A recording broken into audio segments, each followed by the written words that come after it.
नमस्कार। RSSB lab assistant exam की तैयारी में आपका स्वागत है। आज हम ज्योग्राफी के एक बहुत ही ज़रूरी टॉपिक यानी ओशन वाटर सर्कुलेशन को बिल्कुल आसान भाषा में समझेंगे। तो एक नज़र डालते हैं कि आज हम क्या-क्या कवर करने वाले हैं। हम शुरुआत करेंगे समंदर के डायनामिक वाटर से, फिर एक-एक करके वेव्स, टाइड्स और ओशन करंट्स को समझेंगे। और हाँ, आखिर में हम इसके असर और एग्जाम के लिए एक क्विक रिवीजन भी करेंगे। तो सबसे पहली बात, समंदर का पानी कभी शांत नहीं रहता, वो हमेशा मूव करता है। इस मूवमेंट को हम मोटे तौर पर दो तरह से बांट सकते हैं, हॉरिजॉन्टल और वर्टिकल। अब हॉरिजॉन्टल का मतलब है सतह पर या उसके पैरेलल चलने वाली हरकतें, जैसे वेव्स और करंट्स, और वर्टिकल मतलब पानी का ऊपर नीचे होना, जैसे टाइड्स में होता है। तो चलिए सबसे पहले बात करते हैं वेव्स की, यानी वो मूवमेंट जिसे हम समंदर के किनारे सबसे ज्यादा महसूस करते हैं। अब यहाँ एक बहुत बड़ा मिसकंसेप्शन है जिसे हमें दूर करना है। वेव्स असल में पानी का मूवमेंट नहीं, बल्कि एनर्जी का मूवमेंट है। पानी के पार्टिकल्स तो बस अपनी ही जगह पर गोल गोल, मतलब एक सर्कुलर मोशन में घूमते हैं और एनर्जी को आगे पास कर देते हैं। इस डायग्राम को ध्यान से देखिए। ये जो छोटे छोटे सर्कल्स हैं वो वाटर पार्टिकल्स का रास्ता दिखा रहे हैं। आप देख सकते हैं कि पार्टिकल खुद आगे नहीं बढ़ रहा, वो बस अपनी जगह पर घूम रहा है और वेव की एनर्जी आगे बढ़ रही है। किसी भी वेव को समझने के लिए कुछ बेसिक टर्म्स होते हैं।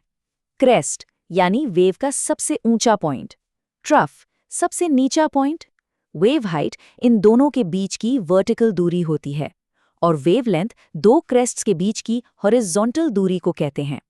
वेव पीरियड वो टाइम है जो दो लगातार क्रेस्ट्स को किसी एक पॉइंट से गुजरने में लगता है।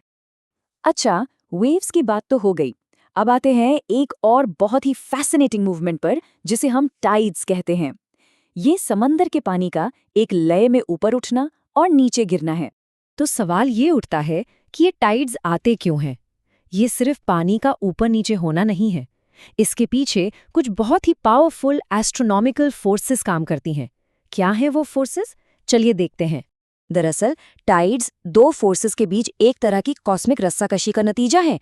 पहली फोर्स है मून और सन का ग्रेविटेशनल पुल, जो अर्थ के पानी को अपनी तरफ खींचता है, और दूसरी फोर्स है सेंट्रीफ्यूगल फोर्स, जो अर्थ के घूमने से पैदा होती है और ग्रेविटी के असर को बैलेंस करती है, जिससे अर्थ की दूसरी तरफ भी एक टाइडल बल्ज बन जाता है। अब टाइड्स भी दो तरह के होते हैं और ये एग्जाम पॉइंट ऑफ व्यू से सुपर इंपॉर्टेंट है। जब सन, मून और अर्थ तीनों एक सीधी लाइन में होते हैं, जिसे सिजिगी कहते हैं, तो उनकी कंबाइंड ग्रेविटी से स्प्रिंग टाइड आता है, जिसमें हाई टाइड्स बहुत ऊंचे और लो टाइड्स बहुत नीचे होते हैं। और जब सन और मून अर्थ के साथ 90 डिग्री का एंगल बनाते हैं, तो उनकी फोर्सेस एक दूसरे को थोड़ा कैंसिल करती हैं, जिससे नीप टाइड आता है, जो कि मॉडरेट होता है। अब इसको याद रखने की एक बहुत ही सिंपल सी ट्रिक बताती हूँ। स्प्रिंग टाइड का एस याद रखिए, एस फॉर स्ट्रेट लाइन, बस। और नीप टाइड फिर 90 डिग्रीज ही होगा। हो गया ना याद? चलिए अब बात करते हैं महासागर के अंदर बहने वाली नदियों की। जी हाँ, आपने सही सुना, इन्हें हम कहते हैं ओशन करंट्स। ये पानी के बहुत बड़े मैसेज होते हैं जो हीट को एक जगह से दूसरी जगह ट्रांसपोर्ट करते हैं। ये जानकर शायद थोड़ी हैरानी हो, लेकिन ओशन का 90% पानी डीप करंट्स के रूप में मूव करता है। सिर्फ 10% ही सरफेस करंट्स हैं, जिन्हें हम अक्सर देखते या पढ़ते हैं और जो हवा से चलती हैं। अब इन करंट्स को हम टेम्परेचर के हिसाब से भी बांटते हैं, वार्म और कोल्ड। ये बिल्कुल ग्लोबल हीटिंग और कूलिंग सिस्टम की तरह काम करते हैं। वार्म करंट्स इक्वेटर से गर्मी लेकर पोल्स की तरफ जाती हैं, और कोल्ड करंट्स ठीक इसका उल्टा करती हैं, पोल से ठंडा पानी इक्वेटर की तरफ लाती हैं।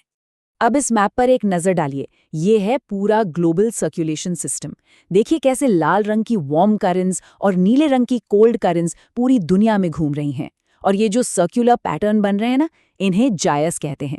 ये कोरियोलिस इफेक्ट की वजह से होता है, जो नॉर्दर्न हेमिस्फीयर में करंट्स को दाईं तरफ और सदर्न हेमिस्फीयर में बाईं तरफ मोड़ देता है। याद है हमने डीप करंट्स की बात की थी, जो 90% है। उनको चलाने वाले इंजन का नाम है थर्मोहेलिन सर्कुलेशन। नाम थोड़ा मुश्किल लग सकता है, पर है बहुत सिंपल। थर्मो मतलब टेम्परेचर और हेलिन मतलब सेलिनिटी यानी खारापन।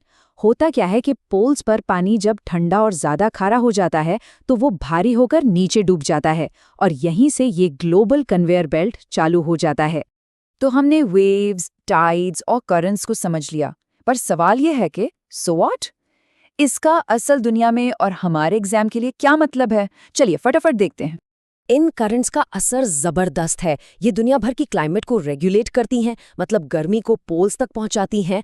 और सबसे इंटरेस्टिंग, जहां पर गर्म और ठंडी धाराएं मिलती हैं ना, वो जगह दुनिया की बेस्ट फिशिंग ग्राउंड्स बन जाती है, क्योंकि वहां मछलियों का खाना यानी प्लैंकटन खूब होता है।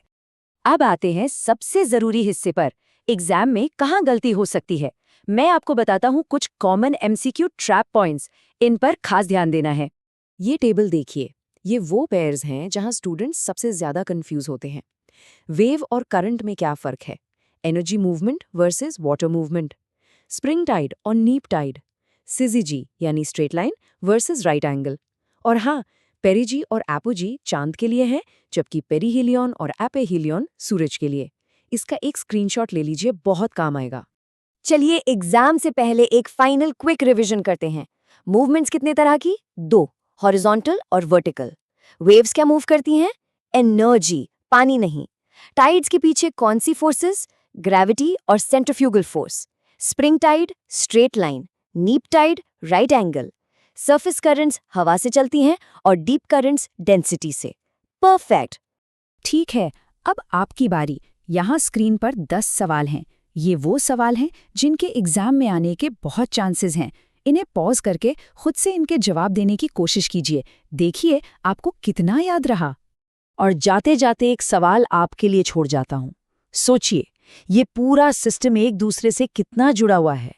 अगर गल्फ स्ट्रीम जैसी एक बड़ी करंट में जरा सा भी बदलाव आ जाए तो उसका असर हजारों मील दूर के मौसम पर क्या पड़ सकता है। ये सिर्फ एक एग्जाम का सवाल नहीं है, ये आज हमारी दुनिया के लिए एक बहुत बड़ा चैलेंज है।